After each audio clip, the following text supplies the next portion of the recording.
Is this just some meat you picked up from any old butcher around the corner? Can you seriously expect me to eat such cheap meat? You should reorder from a high-end butcher. If a refined lady like me eats this, I'll get sick. Is this some sort of joke, Mrs. Connolly? Even if it is, aren't you taking it a bit too far? Naomi chuckled as she looked at the meat I'd prepared. Surely, the meat I had prepared was something anyone could buy, and I reconsidered that maybe, with Naomi's indulged upbringing, she might not be able to appreciate its flavor. But, the deliciousness of a dish isn't solely about the taste of its ingredients. Naomi, it seems, is unaware of such an essential thing. So, I've devised a plan to teach Naomi the essence of cooking, something any housewives should know. I was certain this strategy would work. I am Helen Connolly, a housewife in my 60s. I live with my husband, David. We have one son, Joseph, is already married and has built his own family. Joseph and his wife live near us. Because of that, we often have exchanges with them. However, there was one thing that troubled me. My relationship with my daughter-in-law, Naomi. Naomi, who claimed to be brought up as a high-class lady, had quite a selfish character. Mrs. Connolly, I want to eat some delicious sweets. Can you go to the popular shop downtown and get some right now? Eh? But isn't it known for its long lines? If I go now, I might get to stand in line, but they'll probably be sold out before I can buy any. Can we do this another time?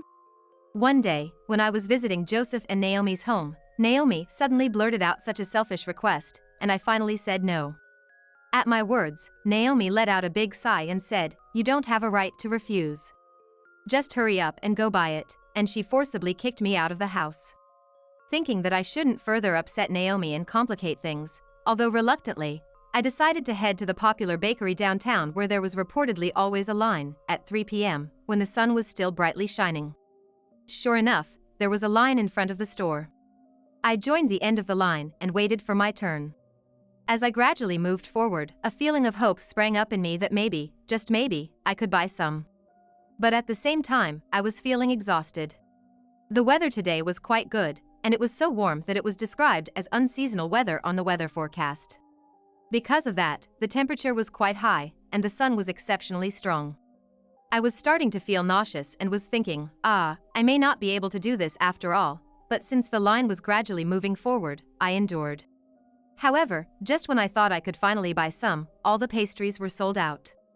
I was disheartened, thinking I was so close to being able to buy some, but I held it in because it wasn't the bakery's fault. Then, out of courtesy, I stopped by our regular bakery in the neighborhood and brought back their most popular pastries. However, the moment Naomi saw them, her face filled with anger. "Are you really trying to feed me such cheap pastries? You're a real monster, Mrs. Connolly. I'm sorry, but I can't eat these. Could you please dispose of them?" She spewed such harsh words. David and I ended up eating the pastries. I was quite torn about whether to discuss this matter with Joseph or not. I seriously considered consulting Joseph about this issue, but I was scared to say anything for fear it might cause a rift between him and his wife if he took this matter to heart. However, taking advantage of this, Naomi's attitude escalated even further. Especially when she was alone with me. "Mrs. Connolly, I'd like some high-end sushi today. You will buy it for me, won't you? Mrs. Connolly, can you come do the chores? In my parents' house, we had a maid to do all the housework. Mrs. Connolly, you're practically like a maid, aren't you? Mrs. Connolly, I'm bored. Can you be my conversation partner? In my parents' house, there was never anyone who would let me be lonely. There was always someone by my side. But now, there's no one, so please substitute for them, Mrs. Connolly."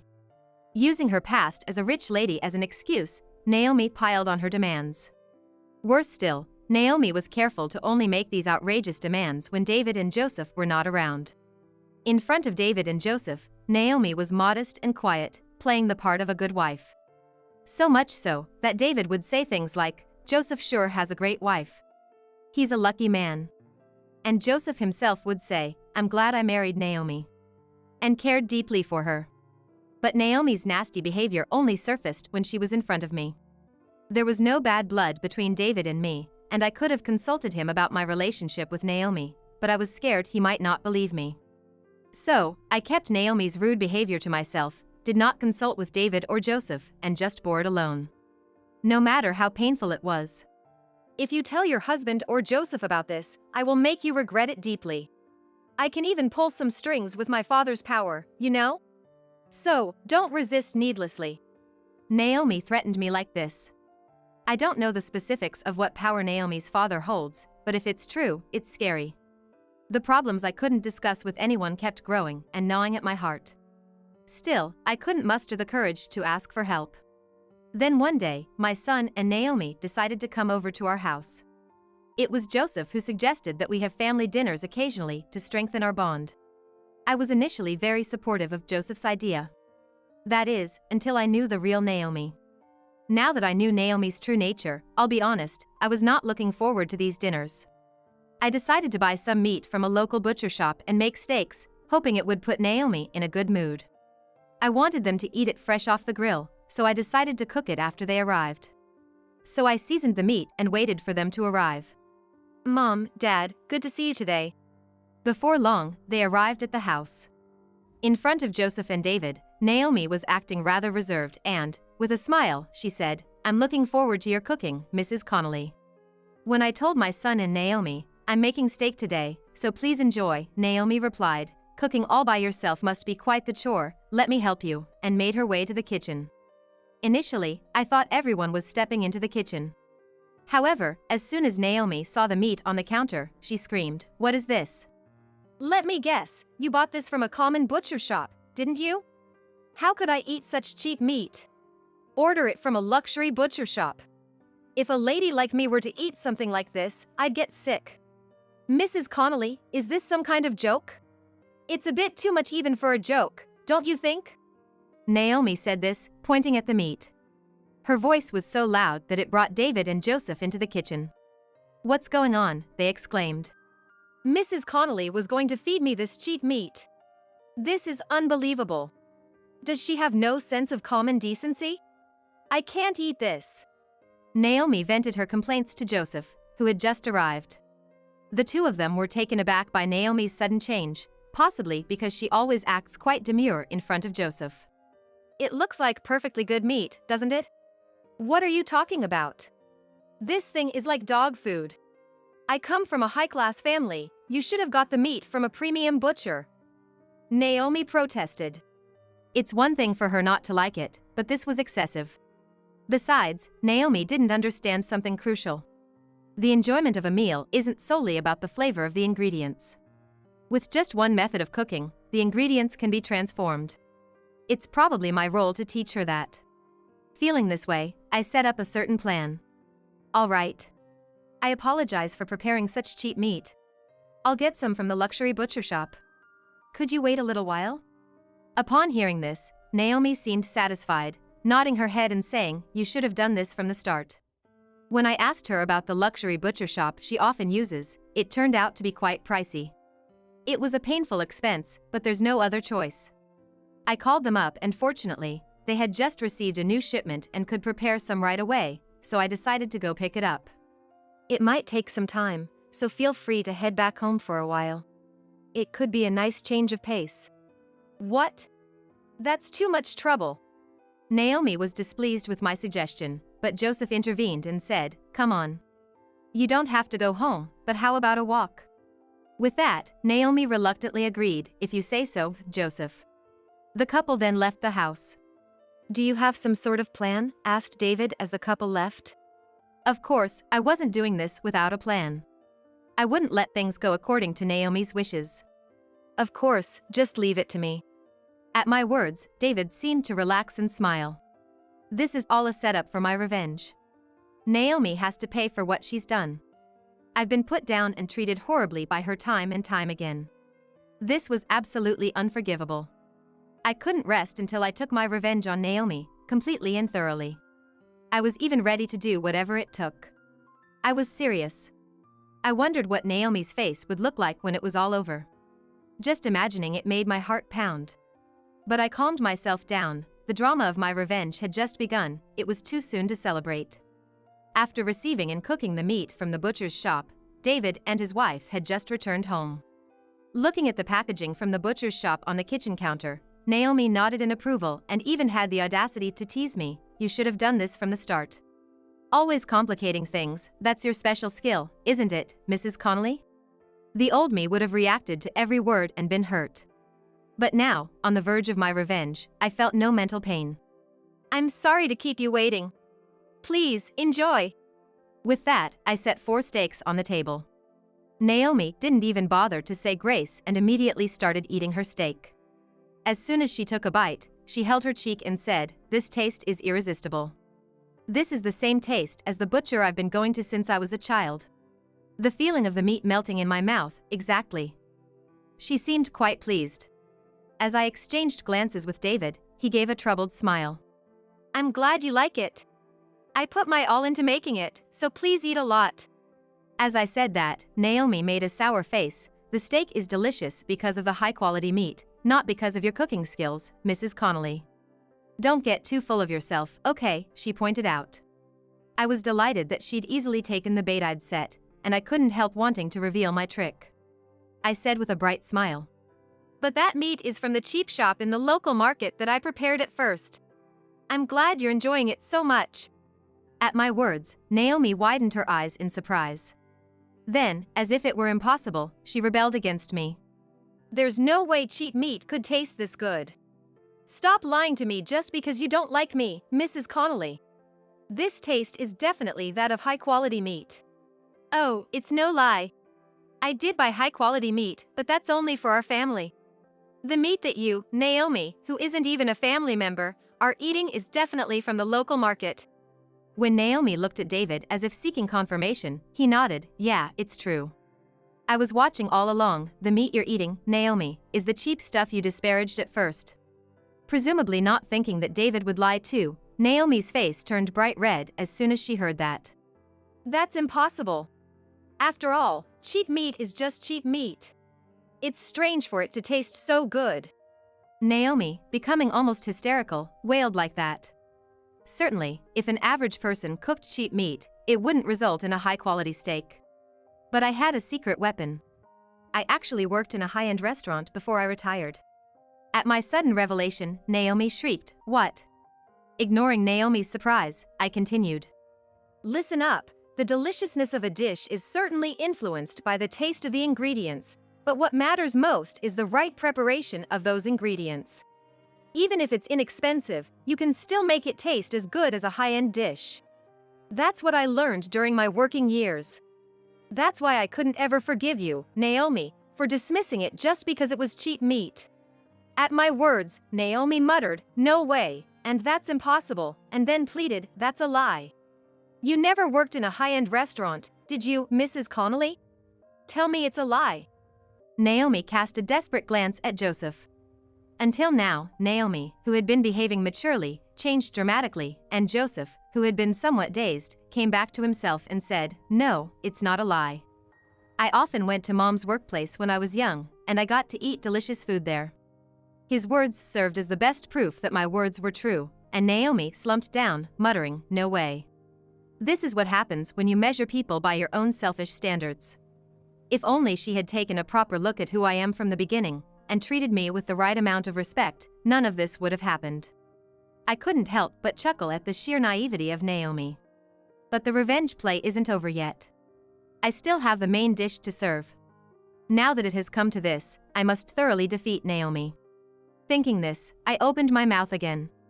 Naomi, you always use the excuse that you're a high-class lady, but are you really one? I had been wondering about this for a long time. Honestly, I had never heard Joseph say anything about Naomi being a high-class lady. Of course, there was a chance he simply hadn't mentioned it. If she really was a high-class lady, then it would be rude to doubt her like this. So, this was the perfect opportunity for me. If she was truly a high-class lady and frequently had the opportunity to eat high-quality meat, then she would surely have seen through the true nature of the meat, even if I was the one who cooked it. But Naomi couldn't discern it and even praised the meat. Her behavior as a high-class lady seemed nothing more than fake.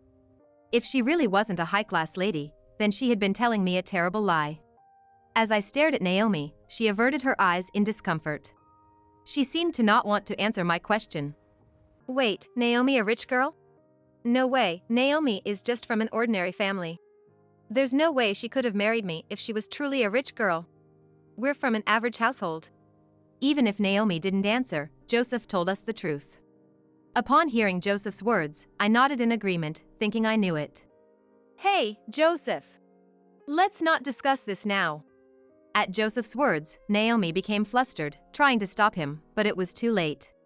It turned out that all this time, Naomi had lied when she said, "Because I'm a rich girl." She was just making excuses to trick me. I can't believe it. She went so far as to lie to me in such a horrible way. I can't begin to express how much Naomi's lies hurt me. But I guess, to Naomi, how I felt didn't matter. I was insignificant in Naomi's world. I was taken aback by the lies that had been told for such a long time when Naomi, looking panicked, blurted out her words. So what if I wasn't a rich girl? I am still your daughter-in-law. I married into this family, so it's only right that I should be respected. All I did was make sure I received the respect I deserved. Yes, I lied, but that's not a big deal. I didn't do anything wrong. Naomi continued to insist, I didn't do anything wrong, trying to escape from her guilt. What do you mean you didn't do anything wrong? If you were truly innocent, then what was all the hardship I've been through about? I had been treated poorly by Naomi this whole time. Even when her unfair treatment made me angry, Naomi didn't accept it and used her claim of being a rich girl to escape from her guilt. In the past, I might have forgiven Naomi's actions. At least, I had acknowledged her as a part of the family. That recognition was shattered today. Naomi's reaction to the meat I prepared was the trigger. I had been trying my best to act as a family. I thought that if I could support her, I should. Ideally, I wished we could support each other. But Naomi was the one who crushed these hopes of mine.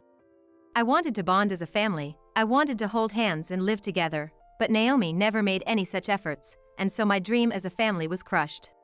I didn't do anything wrong. It was all Mrs. Connolly's fault. To Naomi, who tried to pin all the blame on me, I responded with a smile. Even if you say I'm the bad one, I don't care. I just can't consider you as family anymore. Please, for the love of God, just don't involve yourself with me anymore. I can't stand the thought of getting along with you, someone who lied to deceive me. I was basically disowning her with those words. Upon hearing this, Naomi, her face filled with despair, pleaded, "No, you're joking, right? We're a family, aren't we? How could you abandon me? We're a family, aren't we supposed to help each other?" Despite having belittled me all this time, Naomi's words sounded as if she were clinging to me. Naomi was the one who never treated me as family. And she has no idea how much hurt she caused me. I'm sorry, but I've made my decision. Whatever you do from now on, I will not involve myself. I will no longer act as your family member. As of today, you are a stranger to me.